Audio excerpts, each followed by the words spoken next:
आज के एपिसोड में आने वाली है पूर्वी छाया चौल की नगर सेविका। और उधर चौल की सारी महिलाएं क्रिकेट खेलने के लिए तैयार है, जो कि विमेन क्रिकेट को बढ़ावा देने के लिए एक नई सोच है। अनुपमा चाहती है कि सब मिलकर अपनी इनकम में से थोड़ी थोड़ी इनकम लड़कियों के खेल के लिए दे, लेकिन सब इस बात पर चुप हो जाते हैं।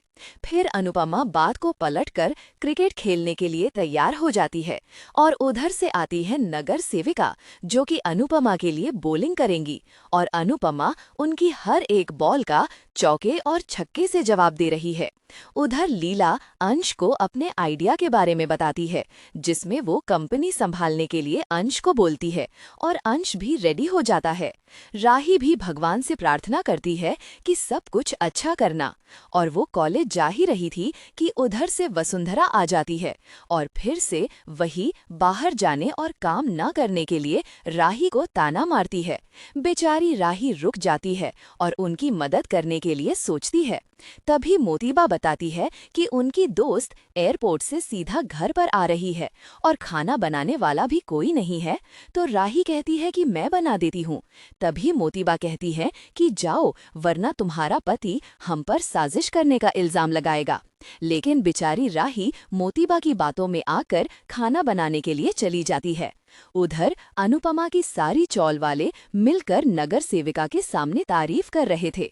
तभी रजनी यानी कि नगर सेविका कहती है कि आप लोग तो अनुपमा को अभी जानते हैं, पर मैं तो बचपन से जानती हूँ। ये सुनकर सब लोग कंफ्यूज हो जाते हैं। असल में रजनी अनुपमा की दोस्त निकलती है, जिसके बाद दोनों बचपन की मेमोरीज भी शेयर करते हुए खुश हो रही थी और सरिता ताई ये देखकर शॉक हो गई। ईशानी और परी भी कहती हैं कि फ्रेंडशिप हो तो ऐसी। सबसे बात करने के बाद रजनी वहां से जाने लगती है, लेकिन उसकी तिरछी स्माइल कुछ नए षड्यंत्र का हिस्सा हो सकती है। इधर वसुंधरा अपने दोस्तों के सामने राही को नीचा दिखाने की कोशिश करती है। उधर से माही आ जाती है और वो भी राही को ताना मारती है कि आप तो कह रही थी कि आप सब कुछ मैनेज कर लेंगी, लेकिन आप तो अपनी पहली क्लास ही नहीं जा पाई। ये सब राही को काफी बुरा लगता है, पर बेचारी कुछ नहीं बोलती। उधर अनुपमा इनडायरेक्टली परी और ईशानी को काम करने के लिए मोटिवेट करती है, जिसके लिए जस्सी से कहती है कि अगर कभी भी मौका मिले तो उसे तुरंत ही कैप्चर कर लेना चाहिए। और ईशानी और परी से पूछती हैं कि तुम लोग तो जाना चाहती हो ना।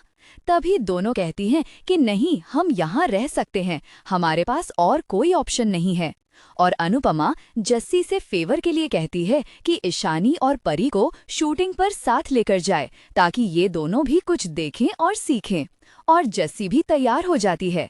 अनुपमा बस यही सोच रही है कि दोनों अपने टैलेंट को फॉलो करें और मुंबई में ही रहकर नाम कमाएं।